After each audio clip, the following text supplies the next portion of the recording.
So yeah, now we were talking about positive self-talk and how to inculcate positivity. So these are the few of the ways in which you can inculcate positive. I'll just quickly rush through them because we've already talked about them in the previous slides. Positive self-talk is a sort of positive affirmation. So for example, I get up in the morning, I am feeling very low, or probably it mostly happens to all of us that after a weekend, Monday morning is very terrible for all of us. So you have difficulty getting up, pushing yourself, and getting ready for college, school, whatever, and you want to get through the day. So at times self-talk works, positive affirmations work. Positive affirmations can be anything simple. So for example, if I have to work throughout the day on a Monday morning, I will probably push myself out of the bed and I will say that, come on, you have a great day ahead. You have so many tasks to do which you love to do. You have to present some things to yourself. You have to present this to your teachers, boss, anybody. You are going to have a great day. You are going to kill it or something. These kind of affirmations, whichever work for you best, you can use them. Try saying this to yourself. You can see the image on the PPT which we have put out. That is an exact replication of how self talk and positive affirmations work. Because see, the biggest motivator for you is yourself and nobody else. So if you can motivate yourself, nobody else can do that kind of a thing for you. You are the only boss for yourself, and if you yourself decide that I want to do this thing, unconsciously it will get fixed in your mind and you will do it no matter what. Next, we move on to the gratitude journal. So giving a personal example, I am writing a gratitude journal, or it is also called as a mood diary, since the past 1.5 months. And I think so what gratitude journal does is that at the end of the day, I always write uh, about about the kind of day. Why am I grateful for this day? What are the good emotions which I have felt throughout the day? What were the bad emotions? Have I dealt with them? Have I ignored them? Or was I in a mess because of the bad emotions which I felt? So gratitude journal or a mood diary always helps you to stay updated with the kind of emotions you are feeling throughout the day, and analyze them, of course, because once you write it, you at the end of the day, if you write it, everything in your mind is on paper and the next day starts fresh for you. The third thing is time management, which I think many of us fail to do at times, because time management, I am very worse at time management. But I think so since the time I have started writing down a journal, or writing down the tasks which I need to do the next day, time management has automatically started to fit into place. I didn't have to do a separate task for it, or I don't have to go out of my way to do something. I'm linking a habit which I already have along with the time management, and I can easily do it. So these are some of the techniques which you might also use. I'm not saying that this will happen like in a 1 day or 2 days, but yeah, this is a habit which needs to be built upon. So it might take a few days to build it, but definitely you can work on these things and it will help you to inculcate positivity in your everyday life, I would say. Shruti, so a few people have questions. So Ishani is mentioning what happens when we just get stuck, like a block you function properly. But like, for example, you're supposed to study and you suddenly can't. And she wants to know why this happens. Is it due to stress or is it just that you're not interested? Okay, so Ishani, right? Yeah, a variety of factors will play a role here, Ishani. The thing is, first of all, have you started studying on your own will, or are you studying because somebody has instructed to you to do so, or because you have an upcoming exam? That is the reason. Last moment you have to study. There is no other option. So the reason why you are doing a particular task is very very important at this moment of time. So if I am not in a mood to study at all, and I have in my head, in my unconscious mind, I have this concept that, oh, I have my exam done in 2 days, my brain will automatically push me to go and sit on the table. But eventually after reading a page, it is possible that none of it is going in my head, actually speaking. So try to analyze yourself as to why these things are happening. Try to get hold of a time when you actually feel that I have to study on your own will, and you sit down for studying. Yeah. I think my thing here, as I mentioned in chat, is Mm-hmm. the same, exactly the same as what Shruti just mentioned. knowing the reason of why you're doing something. Right. Every subject we study at school is important, and there is a Yes. particular skill set that it brings to the table. It's just that we are not told why we should study history, why we should study maths. We don't need to excel in everything, but Exactly. yes, why basic logic of studying or knowing that is important, which is not told to us. So that's reason is important. That's one of the reasons why Curious Sapiens also come together, right? We touch upon things which don't necessarily get touched upon in school. Exactly. I think secondly, like again, what Shruti mentioned on time management, we have to find balance in our lives. So I know there's pressure to study when the exams come near, but you have to balance out your day with the things that you truly enjoy. So you have to take out the 15 minutes. 15 minutes is enough to listen to a podcast, 20 minutes to watch a friend's episode, whatever it may be. But you have to balance it out to get back on track, even if you're feeling like, "Arey, ye kya hai, kyun hai" types. Yeah, yeah, exactly, exactly. It also happens if I'm, disliking a subject which I have to study. What do you do in such a case? So in such a situation, you try to break that subject into parts. You don't sit one day and do everything. You split it out. One day, if you feel, so we always have this concept of a morning person and a night person, right? So when you know that you are in the best of your concentration, in the best of your create thinking capacity or learning capacity, that is when you take up this difficult subject and complete it. Because the easier one, you can do it even when you don't have a mood of doing it, right? You will always try to so for example, if I love science, I can study science even throughout the day, when I don't want to particularly allot a time to science, I can do it throughout the day. But if I'm terrible at maths, I will probably do it when I am the most alert about it. So these are small small things which you can definitely adapt while studying, and they will help you for sure. Last question, I think Tejas has mentioned positive self-talk sometimes becomes quite difficult to Mhm. believe. Any suggestions how to deal with that? Okay, if not positive self-talk, you can always write. There is also a concept called as a diary where you write a diary. It is different from a mood diary or a gratitude journal. So you can, I think so, it is named as letters to myself. So what you do is, instead of, it is not possible for you to stand in front of a mirror or close your eyes and talk to you. What you do is, you're actually writing a letter to yourself. It might be for anything. You are motivating yourself, you are encouraging yourself for an upcoming exam, anything. So for example, I have to write a letter to Aditi, because I know that Aditi is stressed out for her upcoming exam. So what will I do? I will give her some tips.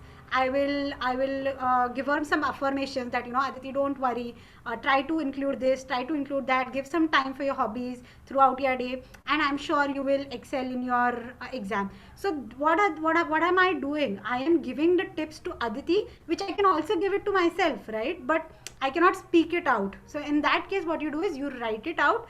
It is like a letter to yourself. So the thing is, many a times what happens is, we know what to do, we know how we have to do, but the thing is, we don't get that push to actually implement it.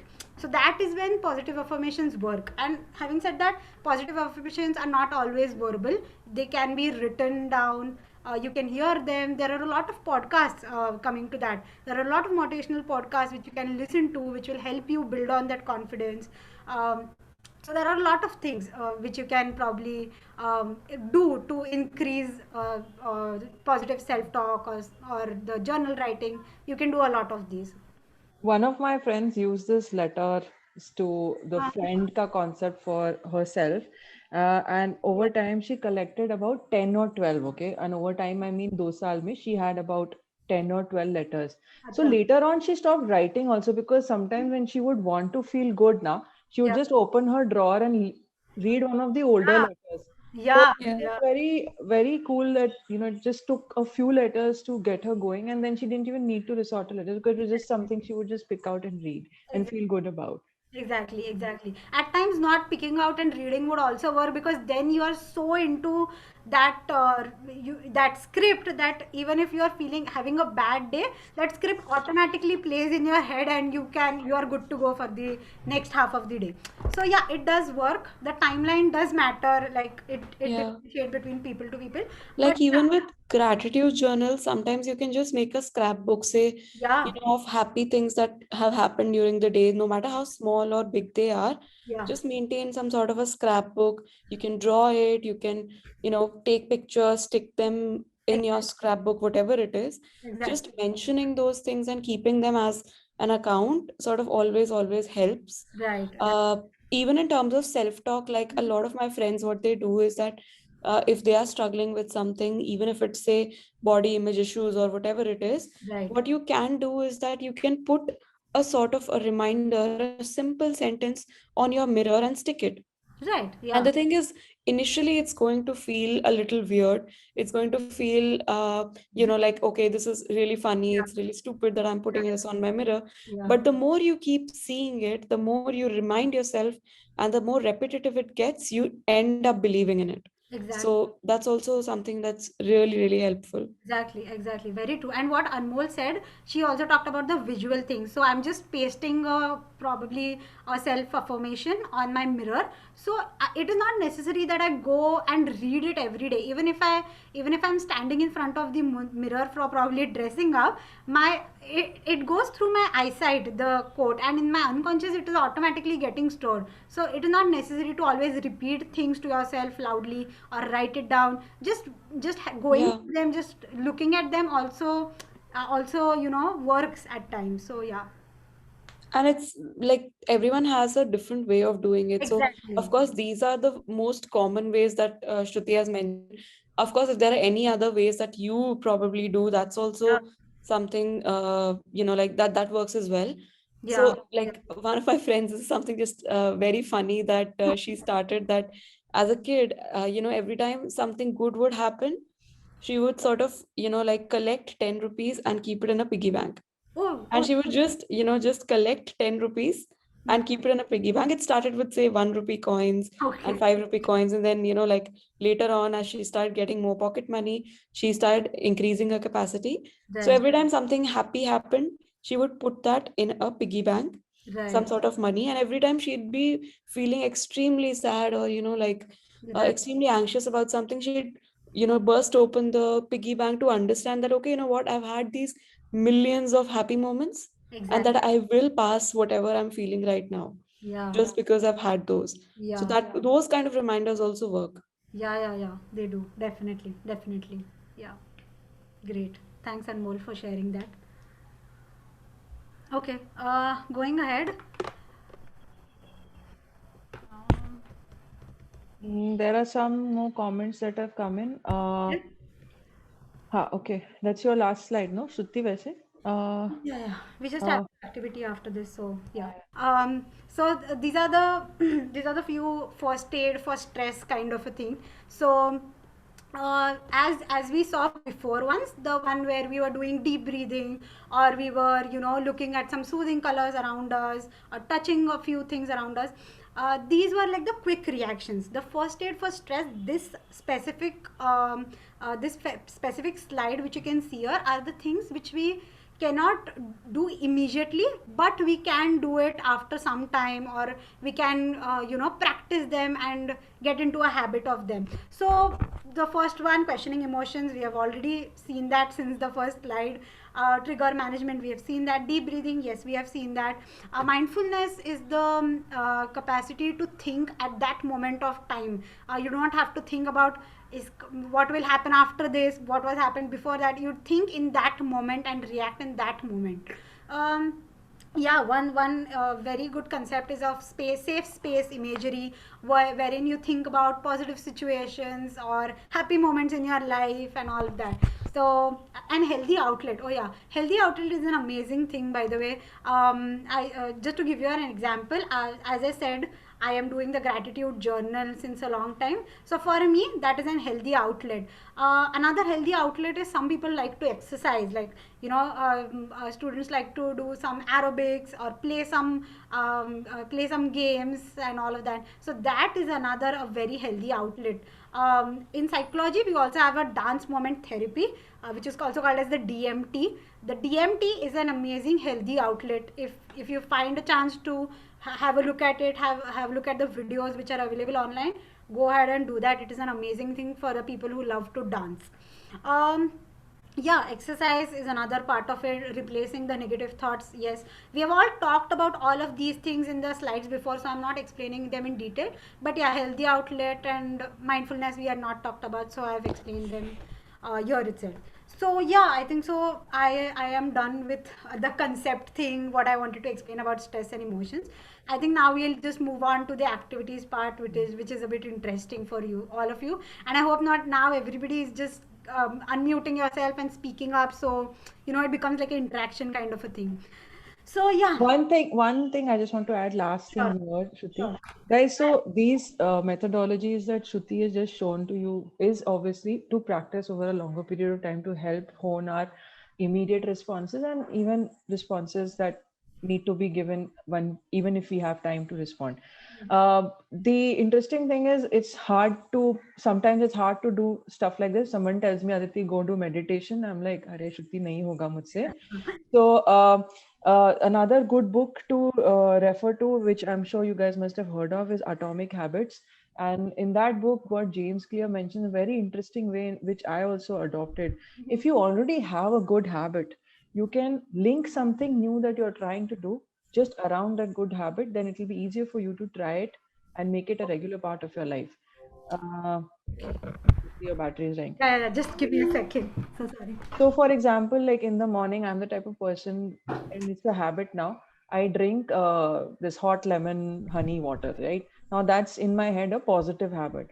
Now, if I want to start meditating at least once a day for 5 minutes, what I can do is right when my water is being heated, or right before when I'm waiting for the gas, 2 minutes, the water is being heated, I can do deep breathing right there and then standing, or just after I finish drinking my Nimbu Pani, I can do it. Yeah. So that will ensure that every day it's a reminder, I'm drinking my Nimbu Pani, I have to do 5 minute meditation. So very interesting book to read as well if you guys are interested in how to sort of build the positive things that you want to do in life as habits, because then they will help you obviously in terms of your responses for everything else over a longer period of time.